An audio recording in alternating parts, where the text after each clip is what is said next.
அவர் எந்த அளவுக்கு பண்ணுறாருன்றது வேற. பட் காவல்துறைக்கு வந்து ஒரு ஒரு ஒரு கடமையை தாண்டி ஒரு மனிதாபிமானமும் கூட இருக்குது. அவங்களுக்கு தெரியாது உண்மையிலே அரசியலே இப்போ தான் அவங்க கற்றுக்குறாங்க.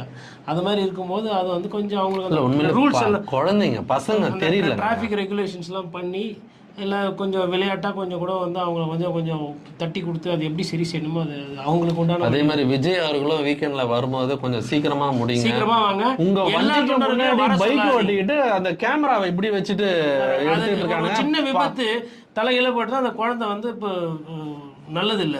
அந்த குடும்பம் அவங்கள நம்பி இருக்கு. அப்பா அம்மா காலையில விஜய பார்க்க போறேன், விஜய் அண்ணாவை பார்க்க போறேன்னு காலையில கிளம்பி போறான். சாயந்தரம் வரைக்கும் நைட்டு வரைக்கும் அரியலூர்ல உட்கார்ந்தானா அவன் எங்க படிப்பான், வேலைக்கு போகணும். சோ இந்த மாதிரி விஷயத்தெல்லாம் மைண்ட்ல வச்சுக்கிட்டு எங்களையும் கொஞ்சம் மைண்ட்ல வச்சுங்க. ஆமாங்க, பொழுதுக்கும் மைக்கு தூக்கின்னு கேமரா கண்ணெல்லாம் வலிக்குது. எங்க கிளம்புறீங்களா, தனி ஃபிளைட்ல போறீங்க, அழகா சீக்கிரமா முடிச்சிட்டீங்கன்னா மற்ற வேலைகளை பார்க்கலாம். சோ உங்களோட ஆழமான அழகான கருத்துக்களை பதிவு செய்த